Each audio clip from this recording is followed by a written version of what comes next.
and we'll get started. We're going to be here for about just under an hour talking about the Elephant in the Room programme. My name is Catherine Stewart.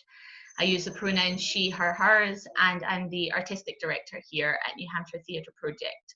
And for the attendees joining us, you are sitting with our advisory committee for the Elephant in the Room series, a project that has been running for a number of years at New Hampshire Theatre Project. There is an option for you to use the Q&A function in order to add a thought, a question, a comment to the group. You will find that if you scroll down to the bottom of your screen, click on Q&A, and you can send me a message. I'll be keeping an eye on that during the conversation. There's also an opportunity to use the chat, but it'd probably be useful just to stick with using the Q&A function. There's also an opportunity for attendees to become panelists so that we can see or hear you as well. If that works for you and that kind of works for the conversation we're having, then we're happy to do this. Elephant in the Room is all about sitting in a circle together with a challenging conversation. Zoom doesn't necessarily let us do that with large numbers, but I do want to address the fact that you're seeing some faces and there are some faces we can't see. It doesn't mean that the faces we can't see, that the thoughts, opinions, and perspectives aren't important. It's just a way for us to handle the technology. So please do participate in questions and comments as we go along.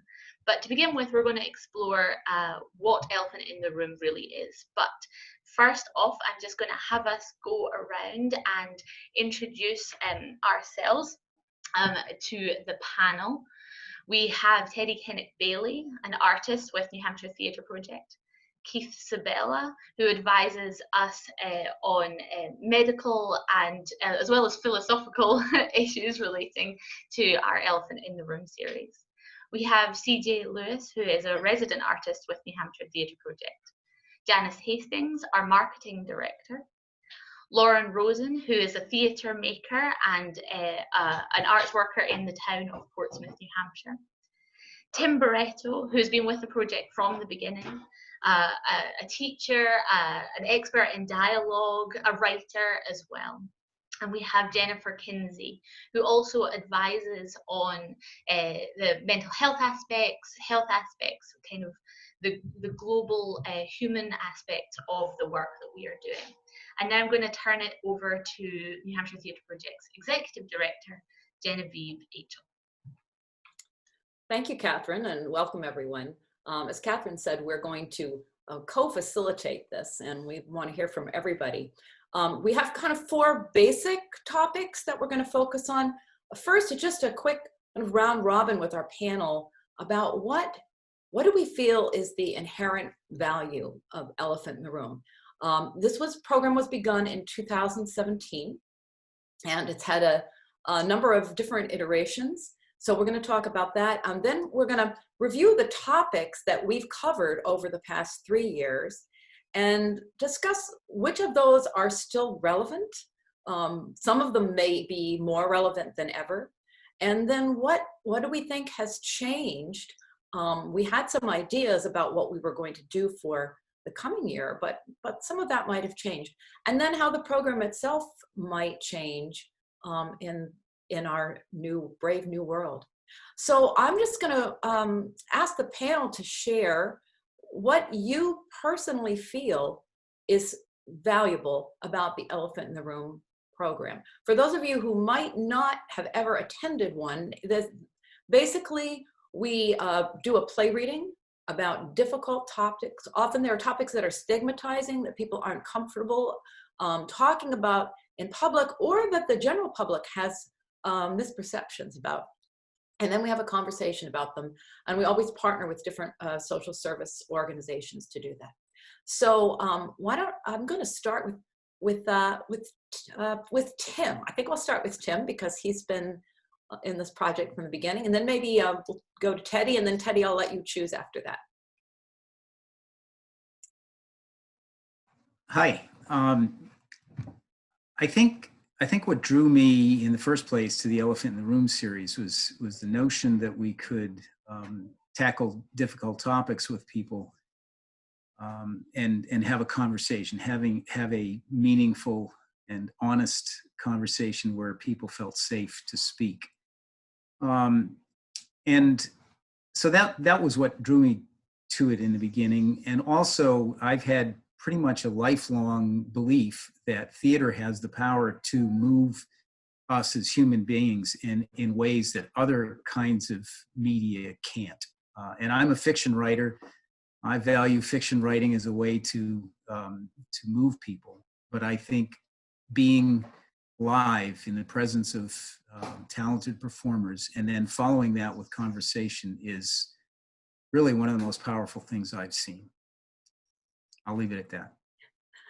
Thank you, Tim. I just wanted to say that you had written something about that visceral connection that we have with the actors on the stage and the audience with each other as being a vital and important part of the elephant in the room. And just to keep in mind as we move forward into the future, we can't do that right now. So something to think about. Teddy. I agree with everything Tim said. The biggest thing is the importance of having these conversations in a space that feels safe. And it is something about this magical feeling after each performance of this connection between everyone in the room. And often in the room is so many different types of people from different cultures, just a lot of diversity. So not only are you having these important conversations, but you're having them with people who you wouldn't necessarily normally interact with. And something about that specific connection is just really special to me. You want to just pass? Keith. So yes, to all of that. And actually, before I get started, if I heard you correctly, Catherine, I think you said I advise on medical issues. That would be a really bad thing. So I'm not qualified to do that, but it's mental health and addictions issues. So just to get that out of the way.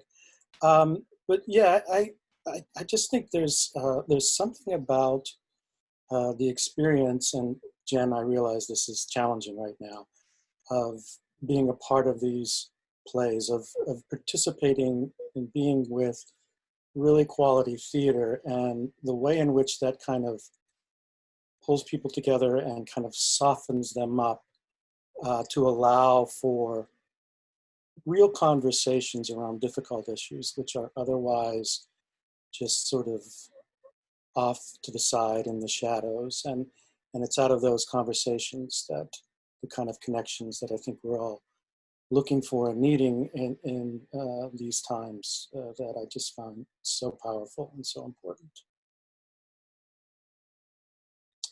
Jennifer.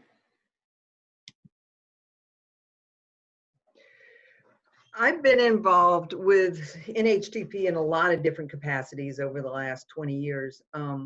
I would say that the Elephant in the Room series is the place where everything I love about NHTP as far as what resonates with me lands. I'm not an artist. I'm a mental health person. And I so strongly believe in that magic of it's quality theater talking about very difficult subjects in a way that people can access and ponder and engage in. Because difficult topics often shut people down or create a really reactive response, and that doesn't get us anywhere. This particular model, I think, allows us to do it in a much more productive way. It's interactive. It's a little bit behind the curtain. You're not bludgeoning people with content and information, and that's not done very often, and it's not done well hardly ever. And I think NHTP does it. Thank you. I think we also have the action plans and the questions that go along with the programs, so if people want more of that information, we try to make that available in partnership with the different social service organizations. Let's see, so how about CJ and then Janice? Sure. I think for me, what makes the program unique and special and vital is it's a prime example of theater and a theater organization as a community service. And I don't mean community service, I mean a service for the community. It's social infrastructure, really. So rather than an arts organization who's asking for your support so we can do what we do well, we're actually asking for your support so we can support you by doing what we do well. And it's not escapism or pure entertainment. It's really a driver for conversation, and it's responsive too. It's responsive programming to what the audience's interests and needs and areas of concern might be. I would like to pick up on the social infrastructure and the notion that there are action plans in the connections to service organizations that can allow people to imagine a next step and have at least an understanding of the resources that are there. So, because often difficult conversations get stuck in that place and there isn't a way forward. And I think that notion of very specifically, what is one next step that I, as any participant in this process, can take is so amazing. Plus everything else everyone else said. It's really, that strikes me as particularly important. And if I could for a moment, Jen, is it okay to jump in? We actually have a question from one of our attendees that really kind of links to this conversation about the community we're working with, and we're going to try, if it's all right, try something technical, and they're going to join us in the group and ask the question themselves with a little bit of explanation. So I'm going to allow, Beth Tenner to join us. And Beth, if you'd like to explain who you are and then share your question / comment with the group on this idea of who we're working with. Okay, so hi, can you hear me? Yes, absolutely. Okay, good. It's weird not seeing myself on Zoom. I'm so used to that. So my question was, I think it actually just picks up on what someone just said about people come to an event. It's like, what can I as an individual go do? And my question is around who's in the audience and how can you think about them actually being a group that works together over time? So like if you did that performance of the play at Exeter into a community that's trying to work with racial justice issues, because so often we do all these great things with some random mix of people who comes, which is great, everyone talks, but it's not a we that would actually move forward some change together in a community. So it's a really strategic question of how do you be intentional about which audience is getting the benefit of this amazing experience. If that makes sense. Well, I'm going to, you're kind of jumping us ahead in our conversation, Beth, which is fine. But that is one of the things we want to talk about is what does the future look like and how do we build different communities? That is why we partner with the social service organizations, because we can't always have direct connections. Mm-hmm. So, I mean, I think over the past 2 years, we've partnered with 40 different social service organizations. And that's one of the things we've been looking into for the future, which we're going to get to in a minute, is how to do more in-depth work with a certain type of community. How do we reach out to those folks? And how do we carry this forward into something deeper, which is, I think, what you're talking about, how to have the work continue. But is there anyone else on the panel that would like to respond to Beth's question? Yeah, I think some of what I'm hearing in Beth's question too is how do you move beyond like the one and done event with a group of people, and how do you over time even measure change within a community? I don't know that anybody here on this panel has an answer to that question, but I also think that the the fact that this program exists is a sort of proof of concept of moving just beyond the traditional theater model of, you know, you come in and hear a story and then go home and maybe talk it about it with your partner in the car. And so we're starting to answer, how do we go one circle of awareness deeper in that regard? And then I think the question that we'll probably leave here today, which you're raising, is how then do you go one level deeper from that as well? That's an excellent question. I think it's on everyone's mind. I just want to jump in and say, perhaps as we enter partnerships and continue partnerships, that there's a series of questions that we ask upfront that set the groundwork for that. And it may somehow influence the performance and the conversation that happens in the moment, potentially.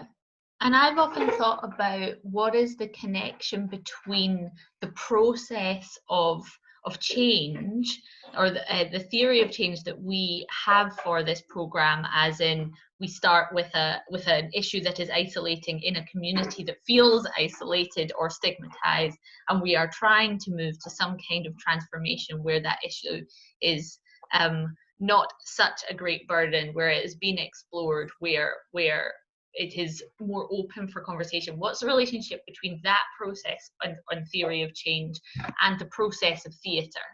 And if we think rather than about the presentation of the play and the conversation that happens, and that's a process in itself, you know, going from the curtain rising to the curtain coming down and then the conversation continuing.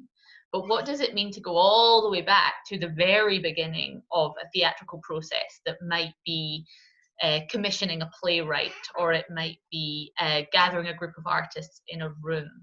And if the process is longer, does that support greater community change? Does that create some kind of sustainability that I think your question touches on? Beth, if I understood your question properly, it seemed to me that you were looking for some sort of action or some sort of combining of forces to do something as a group. Whether it involves a theater or not doesn't necessarily matter, but to take some sort of proactive steps afterwards. Is that a fair assessment? Yeah, it's just that idea of like thinking about a whole, like the work related to whole groups that work together over time that would change. Because I just think there's so often we do stuff and it disparately lands all over like rain. So I'm trying to say, like, where could it land within an existing institution, a team, a whole community working on a mental health crisis? So it's trying to look for those whole groups that would actually, it would help move what they're already probably moving towards, but that aligns. The reason I'm asking for a clarification somewhat is that the question you're raising is one that we've heard from other people. You know, sometimes immediately following a performance and a conversation. So I think what that does for us is it leads us to the idea that we may need to explore how can we push things forward, not necessarily as a theater group or theater, but to that existing organizations that might be able to take what happens from that evening and do something with it. So I think that's something we need to explore. Absolutely. Thank you, everyone. I do want to point out that we have currently a number of grant requests in to do just this very thing, because we've been talking about this for a while. So we already had plans to do a much more in-depth project with the Seacoast Mental Health Center. That was all set up to begin in March. And then, of course, COVID-19 hit, and so it is on hold for the moment while we decide if it is possible. I see another question coming in asking about doing things on Zoom, so that's one of the things we'll discuss. We were also working with the Network for Health in Manchester to do a more in-depth project with youth suicide. So we've had these questions, and we feel it is important to move into a next step of working with some larger communities in depth over a longer period of time, and see if that's a the next step for this particular project. So I'm going to move on to our next topic, which is really about topics. And I see we did have one question here that says, how do we get the ideas for the topic? So I'm going to tell you a little bit about that, and then we want to hear more input from everyone on the panel as well as the attendees. So the first year that we did this, it really grew out of a conversation that Teddy and I had with another artist about personal things that had happened to us that we never spoke about and many people didn't know about. And then we were commissioned by the UNH Department of Social Work to read a play about human trafficking. And that was really how this project started. So the first year, the topics really came from us within our organization, things that we wrestled with ourselves. We did do the play about human trafficking. We did one about mental illness.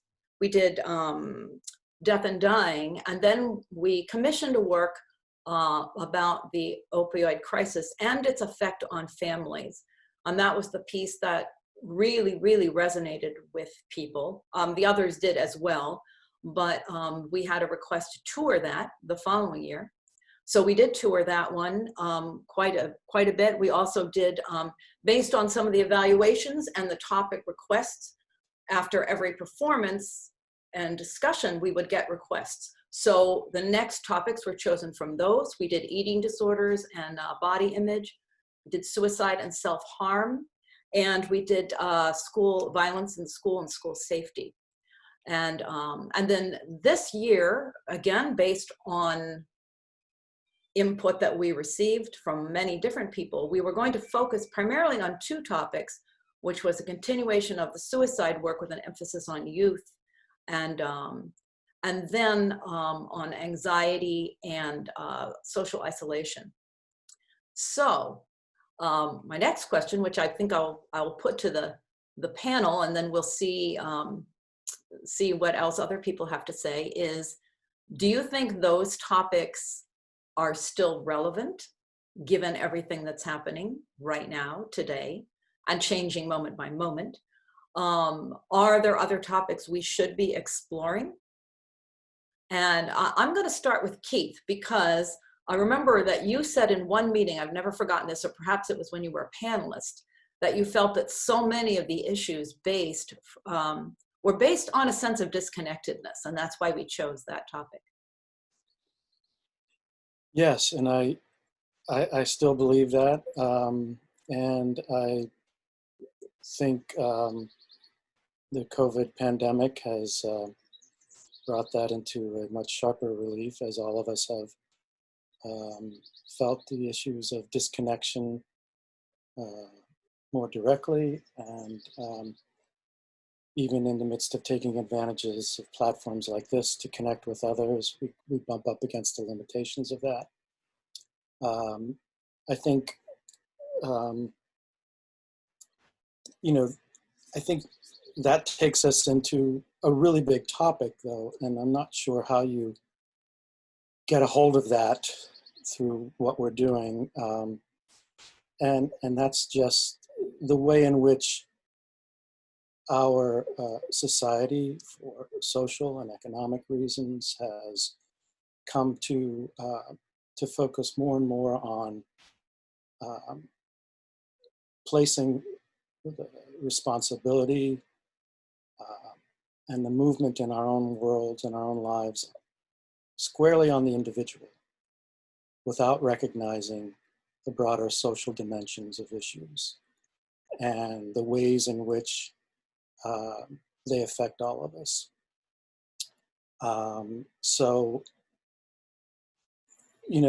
for me, that question of connection and disconnection is very much at the heart of issues of addiction, depression, anxiety, but all of them, taking the bigger picture, go back to this sort of place that we find ourselves in through the things that I mentioned, the way in which our economy is structured, the way in which social services have been defunded, the way in which technology has sort of become invasive. So I don't know what to say about all of that in terms of an elephant in the room topic, because it's so huge. But I think any of these issues that we focus in on, and I think you mentioned anxiety as being one on the table, would be a really good way to move into those bigger questions. And I do think anxiety is a huge one right now, particularly because it's so epidemic among the youth and, well, really everyone, but youth in particular. I have a friend who is a school teacher and talks very eloquently about, kids in his class, middle school class, who just can't even engage because of just the depth of the anxiety that they're experiencing each and every moment. So I think I rambled a bit. I'm not sure what the takeaway is from all that, but it's a start, I guess. It's definitely a start. I think anxiety is huge. I think it was huge before this, and it's just gotten really, really increased. Well, I want to let other people talk. So, Teddy, would you like to jump in, please? Sure. Yeah, I definitely think both topics are still relevant. Just yesterday, I was babysitting, and the little boy who is 3 years old that I was babysitting, we were drawing together, and he drew his family and different parts of his life, and then he drew a big tornado all the way over it. And he says, and then everything settles down, and then there's another tornado, and it was repeated over and over and over again. And we're always talking about an elephant in the room, how so many of these issues start at early childhood. And it was just one of those things. It was such a obvious and sad depiction of the anxiety he feels every day, and he's 3. So I do think it's really important to address anxiety and just its stress in general in our culture, and how we can learn mindful ways to handle it, and what we can do, like Keith said, on a bigger basis, what we can change in our society to help that. So I do think those two topics are still relevant. I think there are many other topics that are also very relevant. And I'm excited to keep working on it and see what we do next. I was just thinking, Teddy, thank you, about we talk a lot about ACEs that comes up, adverse childhood experiences. And it seems like this whole experience that we have encountered over the past 3 months is that very intensely for everyone. It may be the first time in my lifetime that the entire culture is being affected. I mean, sometimes in different ways. I mean, some of us are privileged to live in beautiful New Hampshire and not going through what people are in other places, but it still is affecting us. So that's an interesting, I had just thought about that when you were talking. Yeah. Jennifer, do you want to jump in, please? Yeah, I think that we've done what I'm about to say to a certain extent, but it might be helpful, is if we can come up with a decision tree about how to pick the topic that would include things like not only the topic, I mean, Keith so clearly articulated, there's like the underlying cause, and then there are the symptoms. And I think we could enter almost anywhere as long as we follow the decision tree, which is, do we have a great piece of theater or theater arts? Do we have a capacity to take action afterwards? And I think that's so important. So I think it's sort of the blending, the decision tree has to blend a bunch of different variables. And if we work on that in the abstract, I think it'll be a lot easier to pick the specific. I think isolation, anxiety, all of that fits, it's huge. Maybe we end up focusing on an age group or a certain section of society or whatever. But I think that there are a couple of things to consider as we pick besides the topic. Can I just jump in real quickly on that too?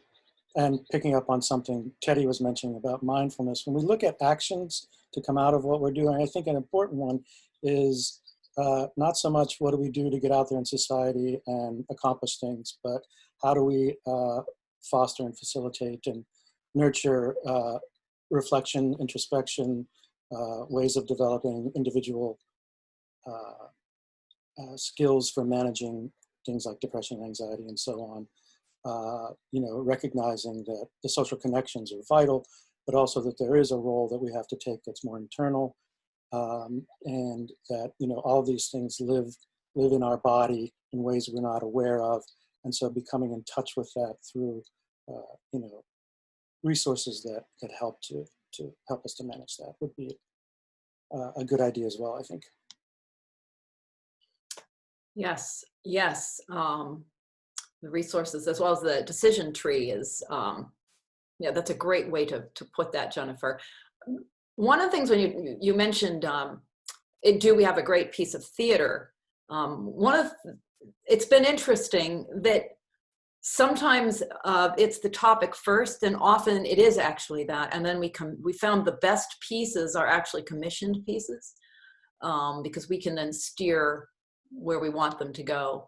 I'm thinking, and CJ, maybe I'm going to turn to you next, because we could talk a little bit about this, because for Death and Dying we chose Constellations, which was already a play that we had mounted. You were in. It's a beautiful play, but in some ways it was too good a play for this particular topic. I don't know if you want to say something about that, and anything else you'd like to say about topics. Yeah, I just want to add it. I get the commission piece, and then now we have to consider the context of delivery, which shapes things a little bit. Right. Probably, yeah. Yes, and we want to get to that, and we have some questions about that too. So, go ahead, CJ. Yeah, I don't have too much to add to that, but I think it's important to recognize the function of the audience in these sorts of presentations, and their participatory role in it, and if which is part of the reason that these are done as, you know, readings with book in hand. It just really creates that a little bit of intellectual distance, I think, as you're sort of taking these in. And it becomes a little bit harder to get swept up in the spectacle of a traditional theatrical production too. One of the good things about readers theater is it really creates an opportunity for the piece or the subject matter to exist in the viewer, the listener's own mind, and it becomes a very sort of personal experience for people in that way. When you're creating an opportunity for them to fill in the gaps and picture what these people might look like and what the settings are. And I think it creates a deeper and more, in some instances, a more resonant emotional connection to the topic or the story that's being told. Do you have any thoughts about the topics themselves, CJ? How so? Like the topics that we've done in the past? Well, what we might be looking at for the future. Again, I mentioned this before, especially right now. I think there's a responsibility to be responsive to the conversation, not just nationally, but, you know, at a regional or a local level as well. Which again becomes, which is why, you know, the community partners are so vital in this work. It doesn't exist in a vacuum. Great. Lauren, I realized I had skipped over you because I couldn't see your face, but did you want to add anything about the topics? Well, I think what everybody has said really expresses my feelings. The topics are so grounded into each other, like what Keith was saying about anxiety. Every single, that was Keith, you were talking, was that Keith or Tim? I'm so sorry. About how anxiety is really the base of every problem. It's where we start. I just remember one quote that impacted my life about how the opposite of love isn't hate, the opposite of love is fear. And fear and anxiety are pretty much the same exact thing. And so I feel like they're all related. And by starting with the anxiety, we address every single issue that impacts us that we need to address in a powerful way as theater artists. Thank you. I see Catherine's unmuting, so I was going to ask you if you had some input from the audience on this before we move on. Yeah, there is a little bit of input. I'll separate this is my thought coming from me first, and then come to those before we move on. But I'm thinking again back to the conversation that Beth brought to us in terms of community and working with the community and community growth and change, and then also where Polana asked how does a play get picked and we move forward, and Jen, you brought that question to the group, that I think what's inherent in the work is that as this committee, we don't want to and we don't have to pick all the topics. If we're doing a program or a project that is here to facilitate the needs of community or needs of even maybe a very small group of people, how do we support the area or help them define the area that they want to explore? But it's not that we knew it. Again, from as we look at our committee, we are only 9 perspectives, and this work has power to and for many, many more people. And so I keep thinking about how it doesn't come down to us saying we want to cover this. It's about that dialogue with community partners, with the community. And then what work do we have to do, does New Hampshire Theatre Project do, does the committee do, to ensure that individuals understand that this resource, this process is out there for them to jump into, jump onto, and move with. You know, I'd love it if every organization in the state knew that if they were sitting there going, but how do we explore this, or how do we tackle this thing? The thought was, elephant in the room. We go to New Hampshire Theatre Project and they will help us figure out how to structure theatrical work around this given topic, and then the conversation after, and kind of dismantling or destructuring any kind of hierarchical system to we choose what the programming is and then we go out and put it with the community. That's not how NHTP works. It isn't. It's so yeah, that's a thought I was thinking. I've just seen that CJ's unmuted there, so I'm going to let him speak and then we'll come back to you. It's an unobtrusive way of raising your hand. Yeah. To add to that, and I'm going to kind of start to answer a comment from Leadership Seacoast here as far as partnerships. I think it's important to recognize too that outside of this group, it's partially represented in this group, but at the core of this program and this work, and really the engine for it, are a team of artists who sort of understand the impact of theater pedagogy outside of the walls of a stage in a theater. That being said, that's really where a lot of the work is taking place, is with this group of people who have a skill for and a passion for applying theater tools and meeting people where they are to help them fulfill their needs. Leadership Seacoast mentions, collaborating with them, and Portsmouth Listens. The last few years, I've actually had the opportunity to work with New Hampshire Listens and Michelle Holt-Shannon and Bruce Mallory on in a similar kind of vein, using theater tools to help them fulfill their needs. So if you're an organization who is already engaging in dialogue with a group of people and already bringing people together for facilitated conversations, not just the work of Elephant in the Room, but the work of the artists who make that happen, can be a very useful supplemental resource to some of the work that you all are already doing. Thank you, CJ. I'm looking at the time, Catherine, and how best to use our time. We have 15 minutes. Because our final question was looking at, we don't know whether we're going to be able to open the theater at all yet. We're still waiting from the state. I understand the guidelines are being approved by the health department. Then we will have to figure out if it's physically possible for us to have activities in our space when. So the future of Elephant in the Room, I think one of the first questions someone asked was, you know, could it work over Zoom? Could it work in other formats? Last year, we had an amazing debriefing group with a number of different people who had participated in all the programs. And we had much discussion at that time about whether the Elephant in the Room would work in a film or a video format or an audio format. And the conclusion at the end of that was not really, because you know, it's the theater piece that creates the space. I like your term, Catherine, the brave space, not always feels safe, but a place where we can be vulnerable and courageous. So, but that might not be able to happen. So is it possible to do the Elephant in the Room program in other formats?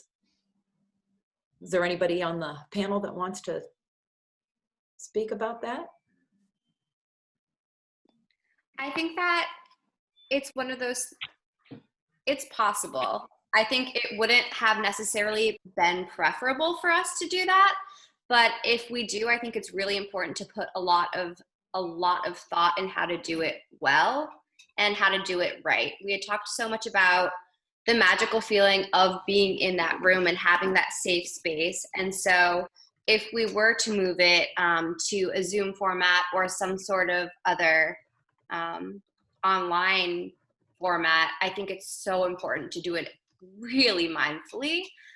And then I was thinking of, is there ways to do it in other places that aren't the theater more, or even some sort of outdoor venue, or, you know, other ways to still be in person, but safer. Just lots of things to think about. Thank you, Teddy.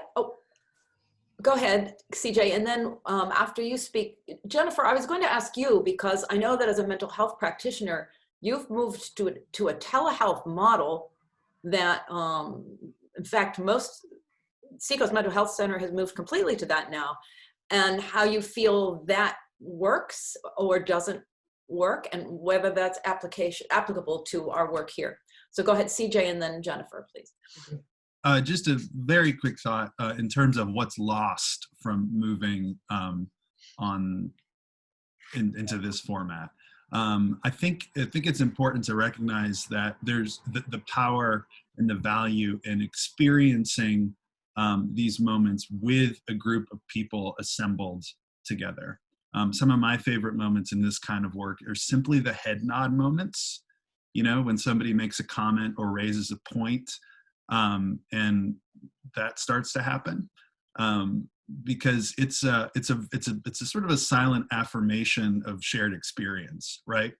I could have this thought could have been shared that I felt maybe I was the only one to have, and there's a lot of power in just looking around the room and maybe seeing 2, 3, 4, 5, 10 other people feeling that as well.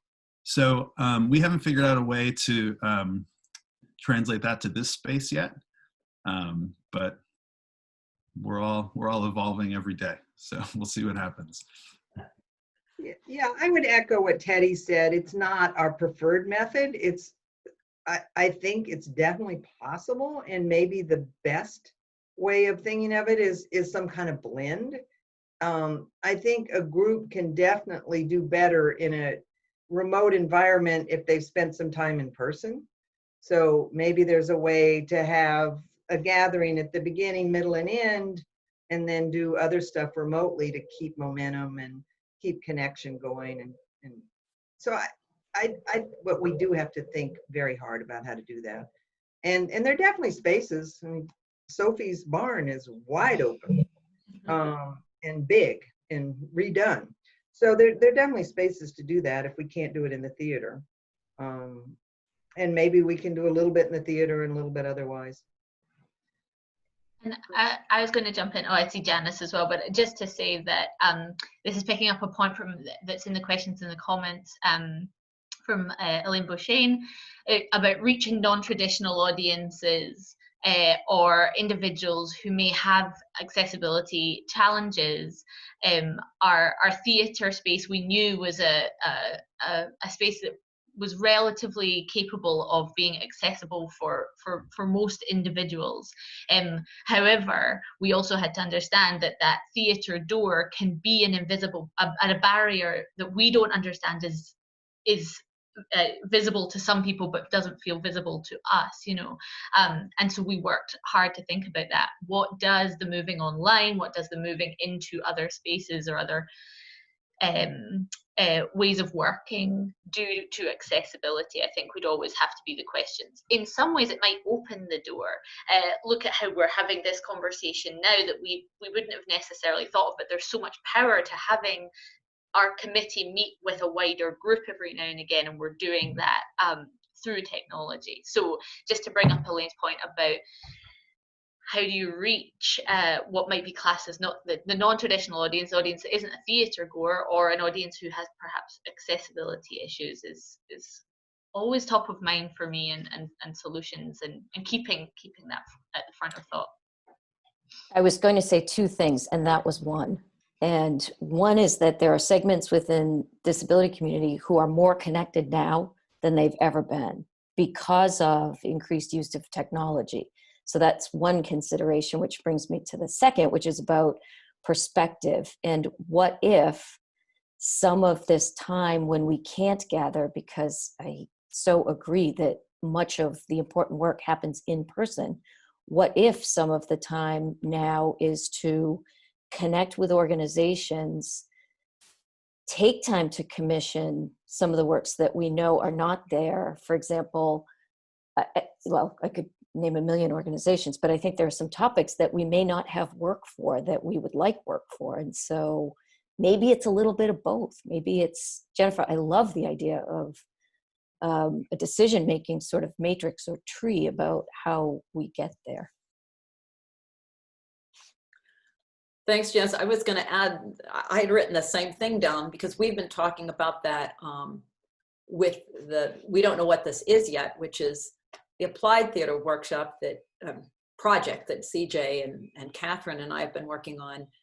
And it's going to have a lot of crossover, I think, with the elephant in the room. But we talked about our next steps are going to be looking at all the different organizations that we could and should be partnering with and reaching out to them. So I think that is probably a real important thing for our organization. And I would say that any of you out there listening, that if you are, I think we have Leadership Seacoast, we have some other organizations out there, we'll reach out to you and let's talk. I wanted to hear if Tim or Lauren had anything you wanted to add about your thoughts on an online or other kind of format other than our traditional format. Well, I'll jump in.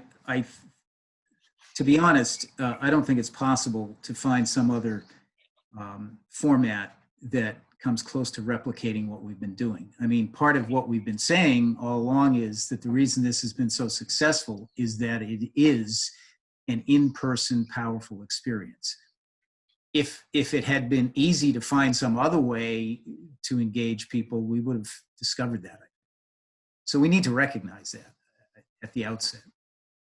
Anything else that we come up with is not necessarily going to come close to what we've been able to do.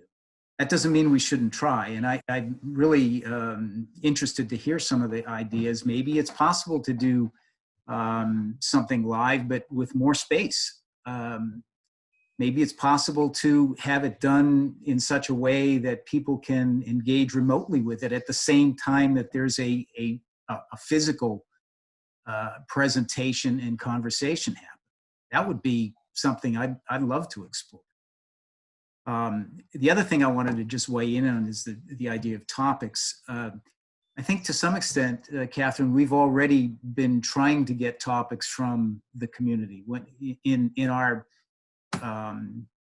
in the handouts that we give, we ask people what kind of topics would you like to see us cover in the future. So our second season actually did involve some of those topics which came from the community.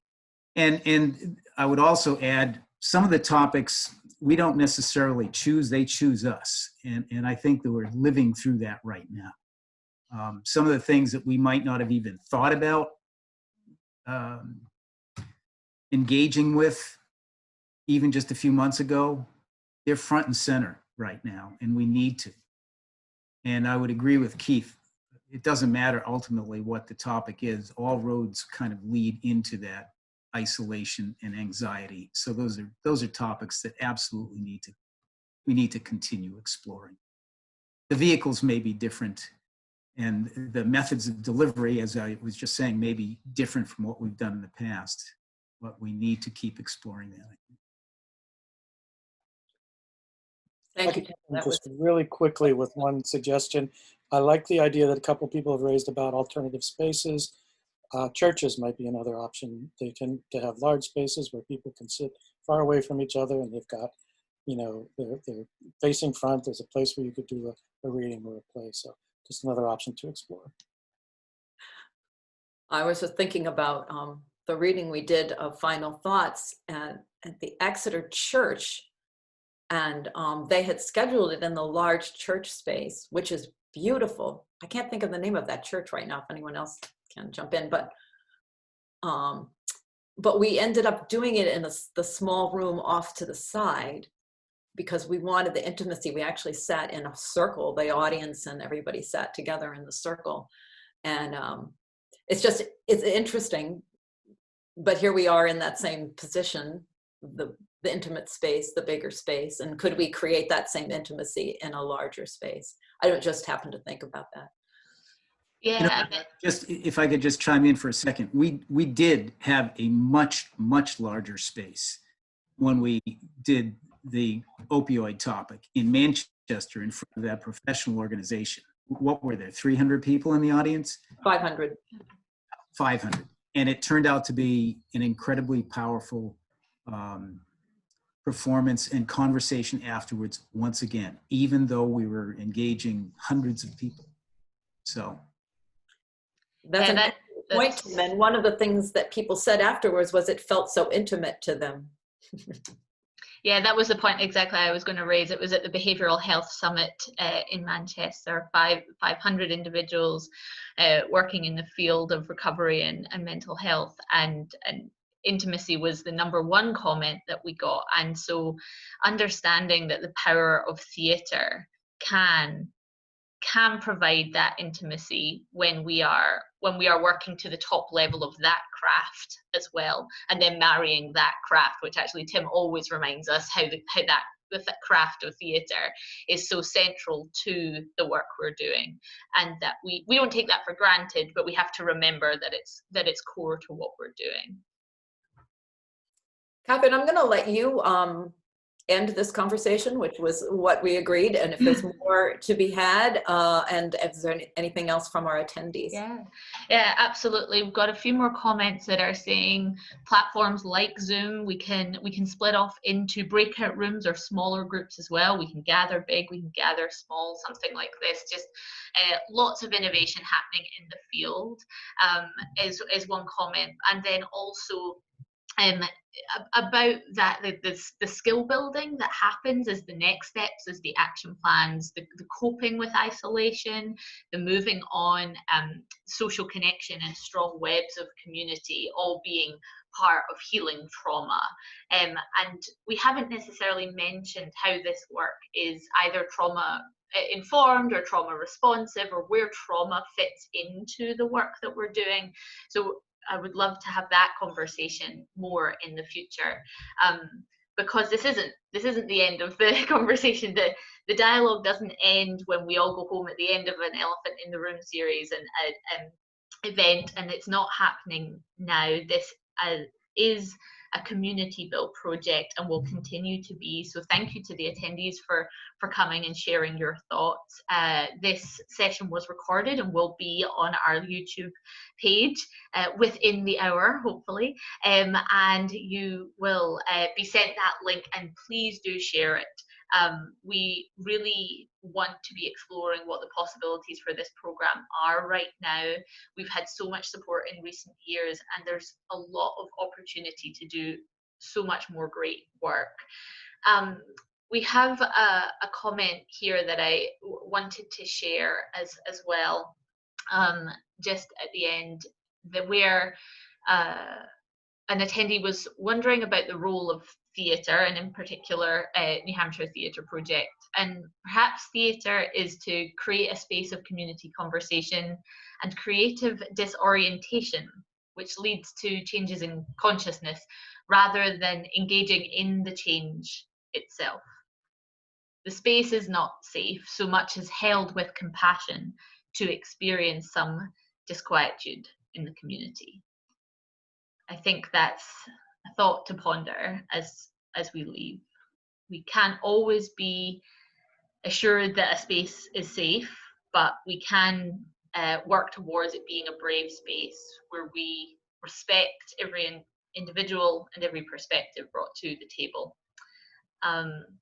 So yes, thank you. Thank you so much for joining us. Sadly, the way Zoom ends, it's rather abrupt. The meeting will end and we will all go, and there's no after conversation.